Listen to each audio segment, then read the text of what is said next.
Bonjour à tous, heureux de vous retrouver pour ce nouvel After Conseil après bientôt plus de 2 mois d'arrêt pour cause de vacances et puis de rentrée là, qui a été un peu sportive. On n'a pas eu le temps de tourner cette vidéo plus tôt, donc elle arrive avec un peu de retard cette fois-ci. On a eu là depuis la mi-septembre un conseil municipal et 2 conseils d'agglomération. Donc le premier conseil d'agglomération, c'était pour présenter le rapport de la Cour des comptes. Ensuite, on a eu le conseil municipal avec un certain nombre de points à l'ordre du jour qui ont été un peu conflictuels. Et puis le conseil communautaire qui s'est tenu quelques jours après le dernier conseil municipal, donc aux alentours du 23 septembre. Donc on va commencer par le conseil municipal et ensuite on parlera de l'agglomération avec à la fois le rapport de la Cour des comptes et le conseil communautaire qui s'est tenu après. Donc sur le conseil municipal, le premier point qui a été à l'ordre du jour, qui était un point supplémentaire, c'était concernant Emmanuel Sergent, qui avait été privé de sa délégation d'adjoint par Nicolas Dumont à la toute fin du mandat, parce qu'il avait pris position en notre faveur, à la faveur de la liste à Ville de Mame, Ville debout, pour laquelle il appelait à voter. Donc il avait été sanctionné, on lui avait retiré sa délégation d'adjoint, même si le conseil municipal s'y était opposé. Donc en fait, on lui avait enlevé son indemnité alors qu'il était resté dans les faits maire adjoint. Nicolas Dumont avait un peu outrepassé ses droits, donc Emmanuel Sergent a traîné l'affaire devant la justice, hein. Il a eu raison de le faire puisqu'il a obtenu gain de cause. Donc là, avec l'arrivée de Pascal Demarthe, dernier moment, il y a eu un accord à l'amiable qui a été passé, qui a permis à Emmanuel Sergent que la ville lui verse les indemnités qu'il aurait dû percevoir en tant qu'adjoint. Donc il y en a pour environ 8 000 € d'indemnités qui n'avaient pas été perçues à l'époque, et Emmanuel Sergent a accepté du coup de ne pas demander de dommages et intérêts pour cette affaire alors qu'il aurait pu en obtenir. Donc c'est une affaire qui se finit bien, qui permet de restaurer l'honneur d'Emmanuel Sergent qui bon voilà, pour des histoires de disputes politiques, avait été un peu traîné dans la boue à ce moment-là. Et on est content que ce soit terminé, qu'on puisse tirer un trait sur ces histoires du passé. Voilà. Ensuite, je vais passer la parole à Francis, qui va nous parler du premier point qui a eu l'ordre du jour. Vous allez voir, c'était encore un point d'intérêt majeur. Oui, bonjour à toutes et à tous. Oui, ça concernait en fait la dénomination d'une voie Giscard d'Estaing, qui en fait avait été dénommée boulevard Giscard d'Estaing, alors qu'un boulevard ne peut se dénommer que lorsqu'il y a des habitations d'un côté ou des deux côtés. Donc c'est devenu une avenue. On nous demandait de voter pour cette modification, et comme nous avions voté contre en juillet pour cette dénomination de voie Giscard d'Estaing, on s'est abstenu sur ce point-là, ce qui paraissait tout à fait logique. Et puis il y a un autre point qui concernait les associations. Il y a une salle municipale École de Tuison qui va être libérée prochainement et qui va être mise à disposition des associations pour les assemblées générales, réunions de comités, syndicats et mouvements, enfin associations politiques. Par contre, ils avaient prévu de faire des locations, ce pas des prix exorbitants, mais c'est sur le principe, aux associations qui se réunissaient pour organiser une manifestation quelle qu'elle soit. Bon, c'était à chaque fois 25 € qu'il fallait aligner, et ça concernait en plus que cette salle. Donc on les montait au créneau, on a trouvé que ce n'était pas très cohérent leur position. On leur avait demandé de retirer les montants concernant les associations et un montant annuel, ce qu'ils n'ont pas voulu faire dans un premier temps. On a dit en ce cas-là, si vous retirez, on va voter pour, ça paraissait logique. Hein. Bon, ce qu'ils n'ont pas voulu faire, donc ils ont retiré en fait ce point-là à l'ordre du jour pour y revenir un peu plus tard. Voilà. Ouais, donc on a obtenu quand même cette petite victoire, hein. Pour les associations, c'est pas mal de se dire que les salles pourraient continuer à être gratuites. Et puis il y avait plein d'autres sujets, mais on va pas revenir dessus parce que c'est des choses qui sont évidemment consensuelles, notamment des dons d'œuvres pour le Carmel, également des petites choses comme ça. Et puis quand même, il y avait les rapports des délégataires des services publics locaux, hein, donc ça veut dire les entreprises qui récupèrent la gestion d'un service public. Alors il y a notamment à Abbeville le crématorium, il y a le marché, il y a l'eau, et puis il y a l'assainissement, hein, qui sont et puis il y a aussi l'électricité, hein, l'éclairage, ça aussi c'est une délégation qui fonctionne bien pour le coup, mais il y a plus de questionnements sur d'autres délégations de services publics, notamment sur celle du marché, hein, qui a été déléguée à la société Les Fils de Madame Géraud, et qui, pour la deuxième année de suite, n'a pas transmis son rapport d'activité annuel. Voilà, c'est une obligation légale, donc là, j'ai vu dans la presse ces derniers jours que le maire d'Abbeville allait entamer des démarches pour demander une réparation, hein, je crois que c'est 4 500 € qui serait demandé à la société pour ne pas avoir transmis à temps son rapport, mais ça montre bien le peu d'investissement qu'a cette société pour ce service et qu'il y a urgence du coup à le reprendre en régie publique. Hein, la délégation de service public arrivant à échéance début 2023, il sera possible sans frais de reprendre le marché en régie, donc on a insisté là-dessus pour dynamiser le marché. Aussi, enfin recruter un manager de centre-ville qui reste un peu plus de 3 mois à Abbeville, parce que quand même il y a un vrai problème avec ça aussi, et ça pourra être un des chantiers prioritaires du manager de centre-ville que de dynamiser ce marché et d'en faire un vrai rôle central dans l'animation économique du centre-ville. Voilà, donc ce à quoi Pascal Demarthe se montrait plutôt favorable, hein, je pense qu'on a de bonnes chances d'espérer, et on sera là pour le rappeler, qu'on doit reprendre ce marché en régie publique, et puis on en a profité également pour rappeler qu'il y a beaucoup de communes qui ont repris l'eau, hein, la gestion de l'eau en régie publique, et que en général ça fonctionne mieux, et que le prix moyen qui est proposé, hein, par les régies publiques est en général 10% inférieur au prix moyen des régies privées, quoi, avec des délégations de services publics. Donc aujourd'hui c'est Veolia qui s'en occupe, le contrat avec Veolia arrive à échéance à la fin d'année 2022, donc on a demandé à ce qu'on commence à travailler dès à présent sur voilà, comment on fait si demain on reprend l'eau en régie publique, ce à quoi Michel Blondin s'est montré, plutôt qui est adjoint, hein, sur les questions notamment d'environnement, s'est montré favorable, hein, à l'idée qu'on y travaille et qu'on voit un petit peu à quoi ça peut correspondre pour que à l'arrivée de la fin de la délégation, on puisse en toute connaissance de cause choisir de reprendre en régie publique ou non. Voilà, donc en tout cas nous c'est plutôt un sujet sur lequel on a envie de se battre et on a envie de se battre pour que l'eau repasse en régie publique, à la fois pour que ça fonctionne encore mieux, même si ça fonctionne pas trop mal aujourd'hui, mais surtout pour pouvoir permettre une tarification sociale de l'eau avec les premiers mètres cubes gratuits, et puis aussi de faire baisser le prix moyen, parce que l'accès à l'eau, ça doit être un droit, voilà, ça ne doit pas être quelque chose, comme c'est essentiel pour vivre, on ne doit pas avoir une barrière économique pour l'eau. Voilà. Ensuite, on va passer à la com d'Aglo, hein, puisque le gros sujet du moment, ça concerne la com d'Aglo, puisqu'il y a eu le rapport de la Cour des comptes qui nous a été présenté, qui épingle un peu la situation financière qui n'est pas bonne, hein, de la CAPS. Après, on est très loin du chiffon rouge agité par Pascal Demarthe qui concerne une mise sous tutelle, parce que c'est pas à aucun moment la Chambre régionale des comptes dit que la com d'Aglo pourrait être mise sous tutelle. Mais bon, voilà, il y a un petit peu des sujets sur la précédente gestion, comme tu disais, Francis. Je ne sais pas si tu veux Oui, je pense que effectivement c'est un peu compliqué financièrement parce que d'abord l'ex-Comdecom avait mis en place une nouvelle structure au niveau de l'Aquab, la piscine, qui est devenue une piscine communautaire.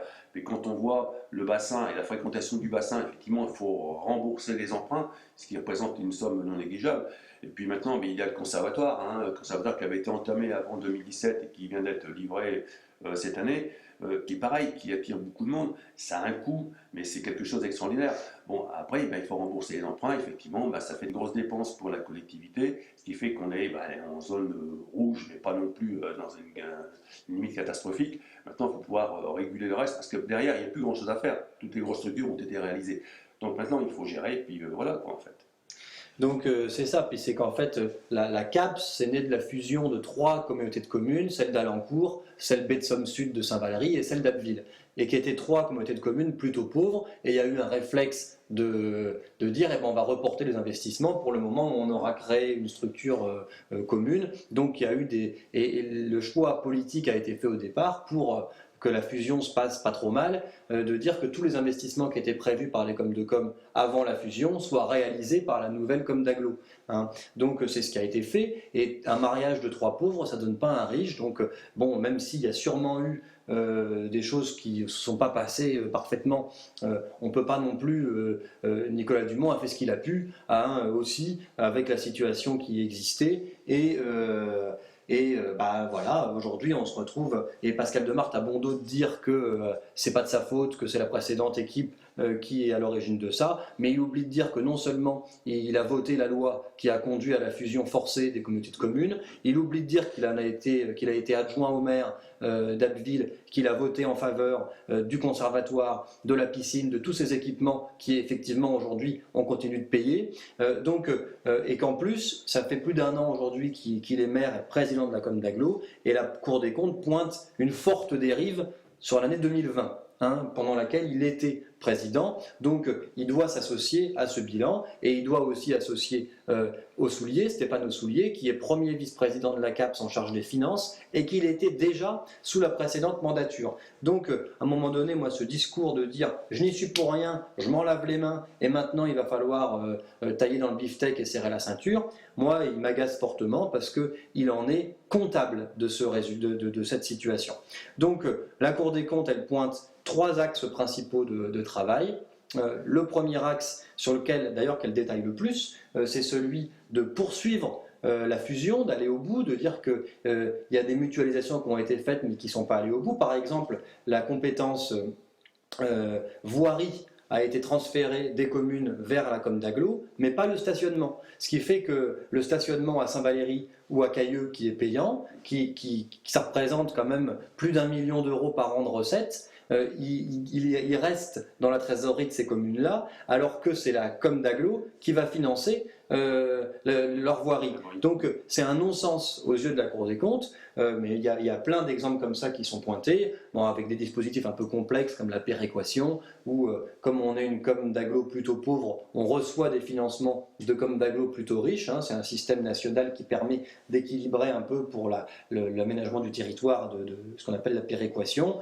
C'est aujourd'hui redistribué aux communes, mais en partie. Enfin, il y a tout un tas de montages qui ont été faits avec des bouts de ficelle, hein, parce que dans l'urgence de créer une structure qui fonctionne à peu près, et aujourd'hui, la principale urgence, c'est d'harmoniser tout ça, et il y a plein d'économies à faire dans cette harmonisation. Donc ça, c'est vraiment une piste sur laquelle insiste la Cour des comptes, mais Pascal Demarthe n'a pas l'air de vouloir précipiter les choses dans cet aspect-là, puisque dans les réponses qu'il apporte à la Cour des comptes, il dit on verra une fois qu'on aura écrit un projet de territoire, et qu'il conditionne tout à l'élaboration d'un projet de territoire. Alors c'est vrai que c'est important, mais il y a plein d'autres choses, notamment un pacte fiscal qui doit être mis en place, qui sont préconisés par la Cour des comptes et qui doivent permettre de réaliser des économies, et même si ça veut pouvoir dire aussi que certaines communes vont devoir payer un peu plus ou avoir un peu moins de recettes à certains moments, hein, y compris Abbeville,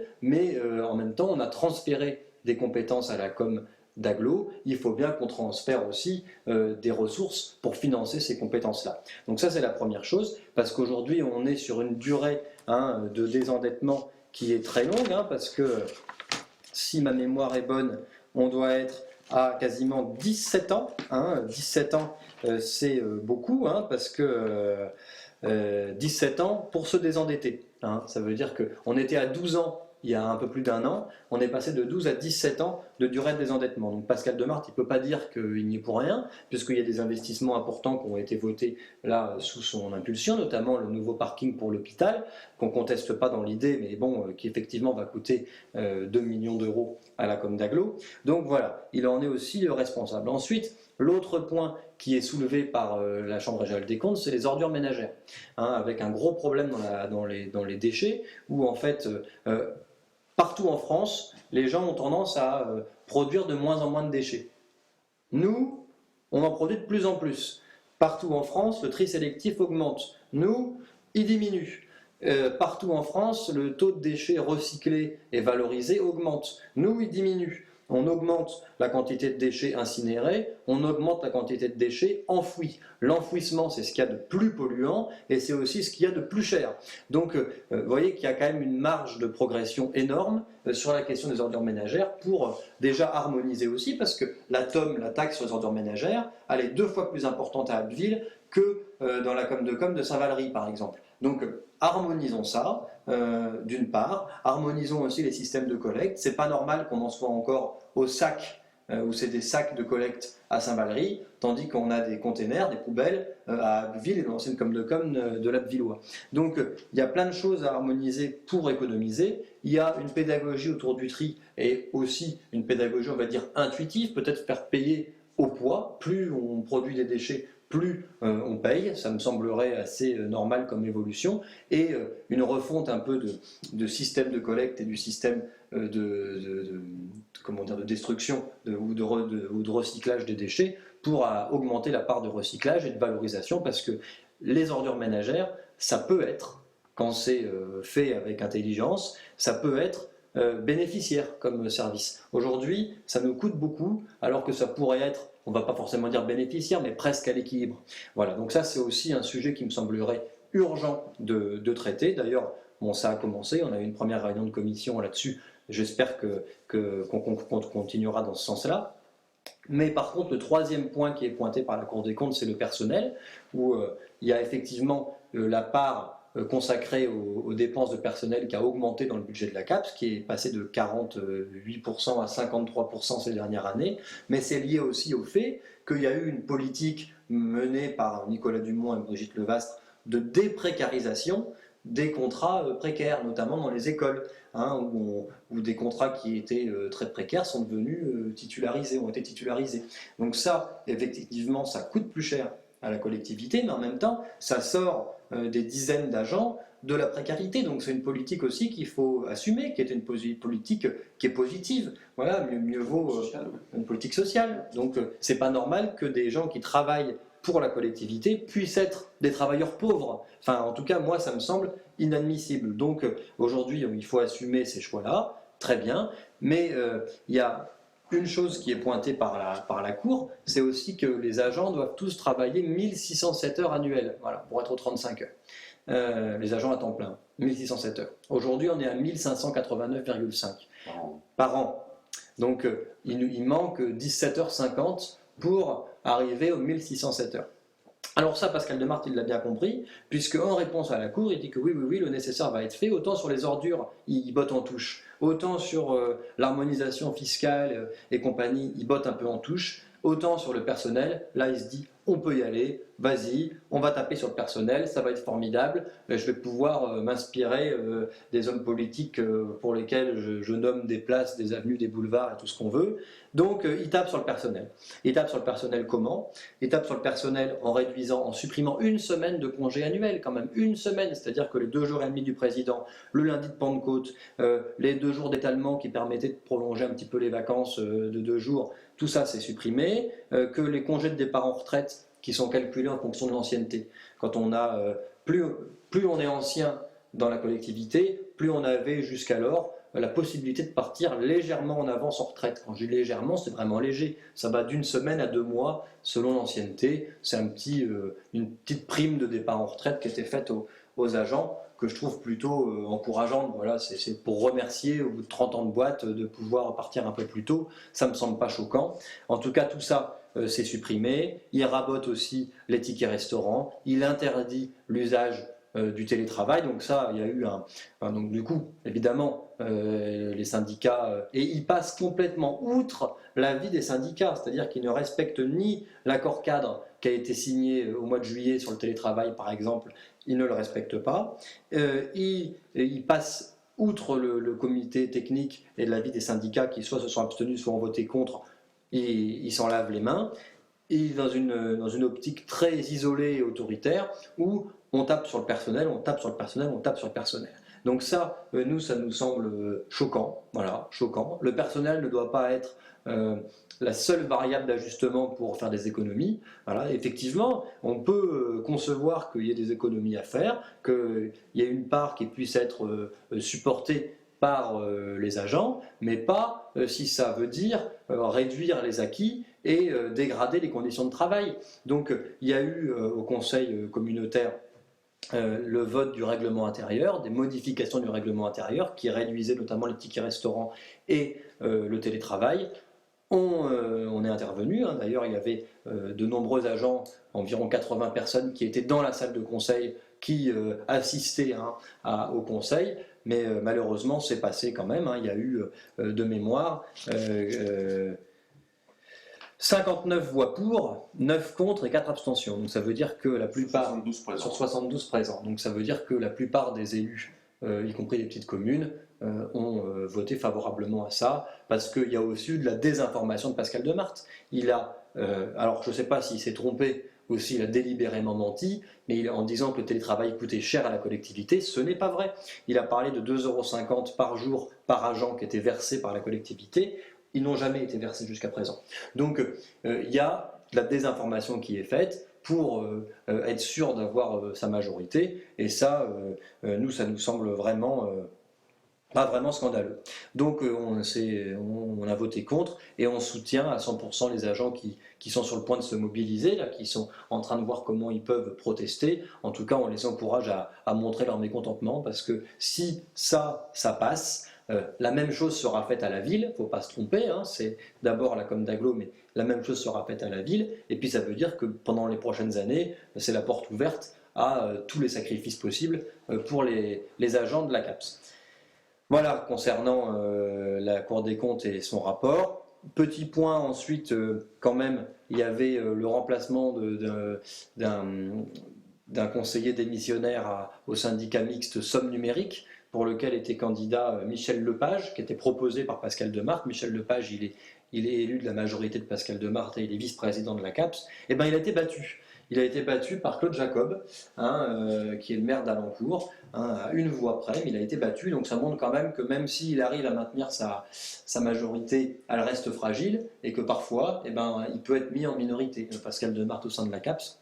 Voilà. Ensuite, il y avait la question des délégations d'attribution, où il nous demandait de voter pour qu'il ait le droit, sans consulter le conseil communautaire, de mettre à disposition ou de louer avec une salle ou quelque chose comme ça à n'importe qui pendant une durée de 12 ans, jusqu'à 12 ans. Donc là, on a dit que ça nous semblait trop, qu'on doit pouvoir rapporter ça à 6 ans, ce qui a été accepté. Donc du coup, on a voté favorablement, mais le président peut louer ou mettre à disposition un espace qui appartient à la collectivité pendant 6 ans, du coup. Voilà. Ensuite, Isabelle avait déposé une motion pour demander à ce qu'il y ait une tarification sociale pour les cartes magnétiques. Tu veux peut-être en dire un mot ? Oui, en fait, c'était en fait un problème d'information concernant les flyers qui indiquait que la carte coûtait 5 €, alors qu'en fait, elle était, pour les bus. Pour les bus, oui, alors qu'elle était en fait facturée 10 €. Bon, alors la réponse a été la suivante, c'est qu'en fait, ça coûtait trop cher de rechanger les flyers pour marquer 10 € au lieu de 5, et qu'il y avait suffisamment de communication dans tous les autres documents, dont la feuille de demande qui précisait bien que c'était 10 €. Ceci dit, une famille qui a 5 enfants devait payer 10 € pour chaque enfant, plus l'adulte, ou les deux adultes quand il y en a deux, donc ça faisait des sommes énormes. Je pense qu'ils auraient pu proposer un tarif spécifique famille, avec une carte à 10 € uniquement, symbolique, et que les autres étaient gratuites. Voilà, bon, ça n'a pas été fait comme ça, et c'était un peu compliqué à gérer. Ah oui, ils ont rejeté la motion, mais encore une fois, alors que, en disant que ça allait coûter trop cher, ce qui n'était pas vrai, là, c'était vraiment symbolique, le coût de cette mesure. Il y a eu une erreur, je pense, d'appréciation aussi, parce que la carte, elle est éditée une fois. Quand on s'abonne au BAG, on doit payer 10 € pour éditer la carte, mais ensuite, quand on se rabonne l'année d'après, c'est sur la même carte. On ne réédite pas une nouvelle carte. Parce qu'il y a une puce. Parce qu'il y a une puce, Ouais. c'est ça le principe même de cette carte, c'est pour ça qu'elle coûte 10 €. Donc nous, ce qu'on demandait, c'est qu'à partir du moment où on est en grande précarité, on est une famille de 4, ça fait 40 € à sortir en plus de l'abonnement. Bon, même si l'abonnement n'est pas cher, c'est quand même 40 € à sortir. Donc on disait qu'il pouvait y avoir un tarif réduit pour soit les familles, soit les gens en grande précarité, d'autant plus que c'est qu'une seule fois, quoi. C'est pas tous les ans cette dépense, c'était qu'une seule fois au moment de l'édition de la carte. Bon, ça a été rejeté. tant pis, hein, voilà, ça a beaucoup déçu Isabelle, surtout que les réponses qui lui ont été apportées n'étaient pas... il y a une erreur dans la réponse qui a été apportée.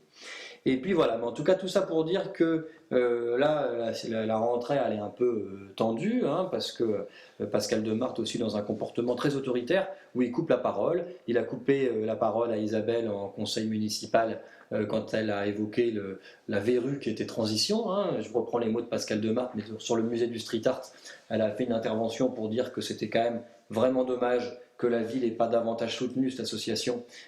Bon, elle s'est fait couper la parole, voilà. Moi, quand je parlais en conseil communautaire, j'essayais de défendre les salariés de la CAPS, on m'a interdit de reprendre la parole ensuite, alors même que Pascal Demarthe avait fait des erreurs dans sa réponse et qu'il avait répondu comme d'habitude complètement à côté. Ça c'est systématique, hein.